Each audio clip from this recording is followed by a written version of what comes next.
मध्य प्रदेश के राजानगर नाम के शहर में एक खुशहाल परिवार रहता था। परिवार में था हितेन, उसकी पत्नी संजना और हितेन के माँ बाप सरला और प्रदीप। आज उस खुशहाल परिवार को और खुशियाँ मिलने जा रही थी, क्योंकि आज संजना एक बच्चे को जन्म देने जा रही थी। सब कुछ ठीक था, ऐसा लग रहा था कि नॉर्मल डिलीवरी होगी, लेकिन अचानक जाने क्या कॉम्प्लिकेशंस आई कि डॉक्टर को सी सेक्शन करना पड़ा। संजना जी बेहोश हो गई है। अगर हमने उन्हें बहुत देर तक ऐसे ही रखा तो वो मर भी सकती है। हमें सी सेक्शन करना पड़ेगा। नहीं डॉक्टर साहब, मेरी संजना को कुछ नहीं होना चाहिए। आपको जो सही लगे वो करिए। 1.5 घंटे के इंतजार के बाद आखिरकार अस्पताल में एक किलकारी गूंजी। डॉक्टर ने आकर बताया कि बेटा हुआ है और माँ भी ठीक है। सब खुशी से झूम उठे। भगवान तेरा लाख लाख शुक्र। मेरी बहू और पोता कहाँ है? मुझे उन्हें देखना है। हाँ प्लीज उन्हें जल्दी बाहर लेकर आइए, मुझसे इंतजार नहीं हो रहा। दोनों को बाहर लाया गया। पूरा परिवार बहुत खुश था। 2 दिन बाद उनकी छुट्टी हो गई और वो घर आ गए। बेटे का नाम उन लोगों ने प्रेम रखा और उसे बहुत प्रेम से पाला भी। उसके दादा दादी ने तो इतना लाड प्यार किया कि उसको बिगाड़ ही दिया। लेकिन जब वो 4 साल का हुआ तो एक दिन खेलते खेलते सीढ़ियों से लुढ़क कर गिर पड़ा।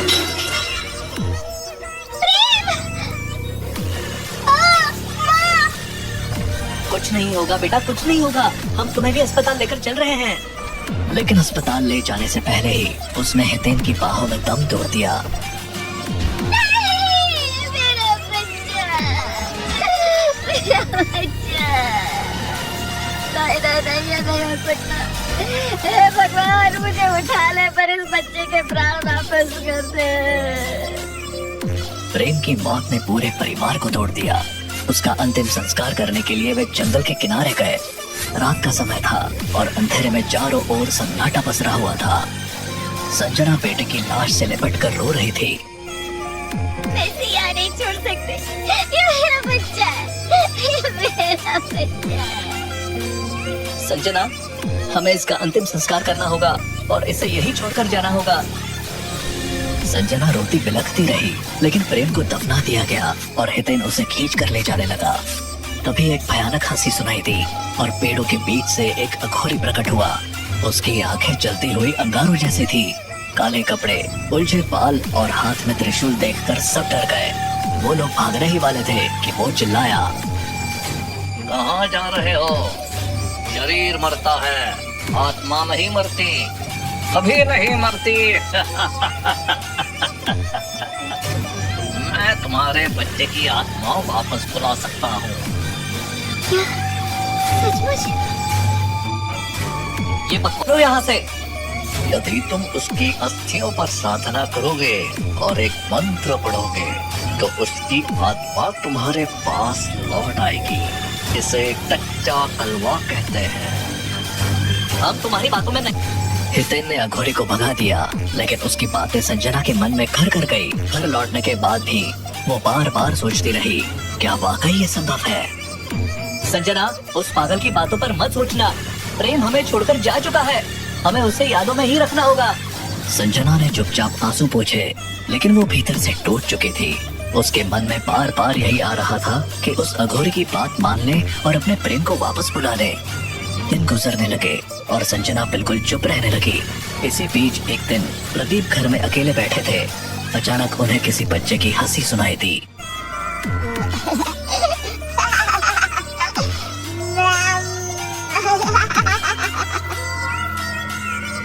प्रेम, प्रेम मेरे बच्चे, ये तुम्हारी आवाज है। बेटा कहाँ हो तुम? वो घबरा कर इधर उधर देखने लगे, लेकिन कहीं कुछ नहीं दिखा। वो हितेन के कमरे में गए, लेकिन वहाँ भी कुछ नहीं था। पर जैसे ही वो पीछे मुड़े तो एक परछाई ने उन्हें जोर से डरा दिया। प्रदीप इतना डर गए कि लड़खड़ा कर गिर पड़े।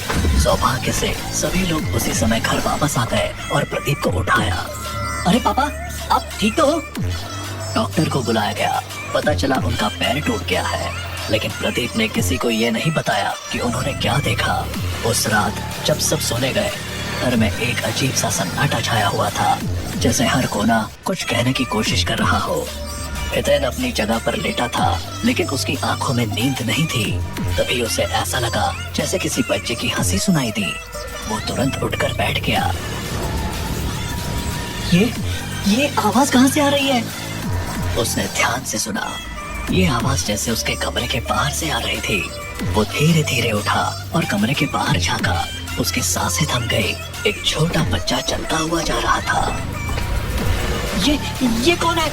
प्रेम, प्रेम, क्या ये तुम हो बेटा? पापा से बात करो, पापा से बात करो बेटा। बच्चा बिना रुके चलता रहा और सीधे किचन की तरफ बढ़ गया। हितेन के दिल की धड़कन तेज हो रही थी। उसने हिम्मत करके बच्चे को पुकारा।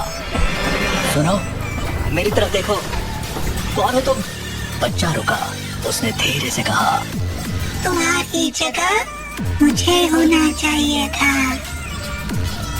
हितेन को कुछ समझ नहीं आया कि इसका क्या मतलब था। उसने बच्चे से कहा, मेरी तरफ देखो। बच्चे ने धीरे धीरे मुड़कर अपना चेहरा दिखाया। उसका चेहरा बेहद डरावना था। उसकी आंखें गहरे काले गड्ढों जैसी थी और उसका मुंह अजीबोगरीब तरीके से खुला हुआ था। उसे देखकर हितेन की चीख निकल गई। उसकी चीख सुनकर संजना भाग कर किचन में आई। क्या हुआ? तुम इतनी घबराई हुई क्यों हो? यहाँ एक बच्चा था। उसका चेहरा बहुत डरावना था। वो कह रहा था कि मेरी जगह उसे होना चाहिए था। शायद तुमने सपना देखा होगा। बहुत ज्यादा सोच रहा है। चलो वापस हो जाओ, सब ठीक है। संजना के समझाने पर हितेन बेमन से सोने चला गया, लेकिन उसका मन अशांत था। फिर अगली सुबह जब संजना रसोई में रोटियां बना रही थी, उसने देखा कि रोटी के किनारों से छोटे छोटे टुकड़े टूटे हुए थे, जैसे किसी बच्चे ने खेल खेल में तोड़े हों। ये क्या है? ये कैसे हुआ? वो यही सोच ही रही थी कि अचानक हॉट पॉट हवा में उठा और जोर से जमीन पर गिर गया। ये देखकर संजना डर गई। ये क्या हो रहा है? वो डर के मारे किचन से बाहर भागी। हितेन ने उसे रोकने की कोशिश की, लेकिन उसने सीधे बाथरूम में जाकर खुद को अंदर से बंद कर लिया। बाथरूम में जैसे ही उसने आईने की तरफ देखा, उसकी धड़कन रुक गई। आईने में एक बच्चा दिखाई दिया। वो मुस्कुराते हुए बोला, ओहो, तुम तो बड़ी सुंदर हो। कौन हो तुम? छोड़ दो मुझे, छोड़ दो। तुम्हारा संजना उसकी बात सुने बिना घबरा कर दरवाजा खोलने की कोशिश करने लगी, लेकिन दरवाजा बंद हो चुका था। वो चिल्लाने लगी, कोई तो बचाओ! हितेन ने उसकी आवाज सुनकर दरवाजा तोड़ दिया।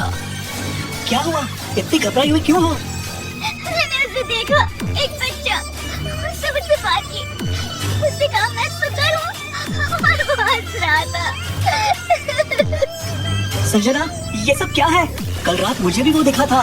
क्या तुमने उस अघोरी के बताए काम किए हैं? क्या तुमने कोई साधना की है? नहीं, मैंने कुछ नहीं किया। मैं सच कह रही हूँ। मुझे तुम पर भरोसा नहीं हो रहा।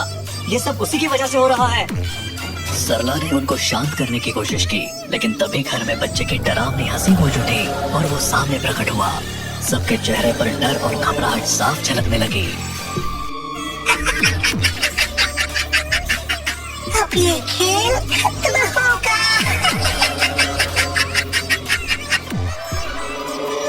हितेन बच्चे को देखकर दहल गया। ये हमारा बच्चा है। तुमने ये क्या किया? उसे क्यों बुलाया? नहीं हितेन, मैंने कुछ नहीं किया। मुझे नहीं पता ये सब कैसे हो रहा है। सरला ने अपनी सांस खींची और बोली, मैंने बुलाया है उसे। ये मेरा बच्चा है, मेरा पहला बच्चा प्रसाद। ये सुनते ही प्रदीप का चेहरा गुस्से से लाल हो गया। तुमने ये क्या कर दिया सरला? 30 साल पहले दफन हो चुकी बात को क्यों छेड़ा? क्योंकि मैं अपनी पहली औलाद को भूल नहीं पाई। वो हमारे साथ रहे, कोई मुझे उससे दूर नहीं कर सकता। हितेन, तांत्रिक को बुला करना होगा। नहीं, ऐसा मत करो। वो मेरा बेटा है। प्लीज ऐसा मत करो। सरला की चीख और प्रदीप की सख्ती के बीच बच्चा गुस्से में चिल्लाने लगा। अगर किसी ने मेरी माँ को कुछ कहा तो मैं सबको खत्म कर दूंगा। हितेन ने जल्दी से तांत्रिक को बुला लिया। तांत्रिक ने आते ही सबसे पहले सरला को बांधा, जिससे सरला चीखने लगी और बच्चे का गुस्सा बढ़ने लगा। उस बच्चे की कब्र कहाँ है? पीछे वाले गार्डन में। हितेन और तांत्रिक गार्डन की तरफ भागे। बच्चा उनके पीछे पीछे आ रहा था। रुको, मैं देख रहा हूँ। मैंने भी अपना बच्चा खोया है, लेकिन मैंने कब्र से वापस बुलाने की कोशिश नहीं की। तुम्हारी माँ ने गलती की है, तुम मुक्त हो जाओ। बहू, मेरे बच्चे के रास्ते से हट जाओ। बच्चे ने एक भयंकर चीख मारी और संजना को हवा में उठाकर जमीन पर पटक दिया। उसका शरीर लहूलुहान हो गया। उधर गार्डन में हितेन और तांत्रिक कब्र खोदने में लग गए। बच्चा अब उनके पास आ चुका था। उसकी आंखों में गुस्से की आग थी। तुम लोगों ने मेरी कब्र छूने की हिम्मत कैसे करी? तांत्रिक ने जल्दी से मंत्र पढ़ने शुरू किए, लेकिन बच्चे ने तांत्रिक को गर्दन से पकड़कर उठा दिया और ऊपर ले जाकर छोड़ दिया। तांत्रिक गिरते ही मर गया। हितेन ने कब्र खोद ली थी। उसने हिम्मत करके कब्र में आग लगाने की कोशिश की, लेकिन बच्चे ने उसे भी पकड़ लिया। माँ, मैं भी तुम्हारा बच्चा हूँ। लेकिन पहला मैं हूँ।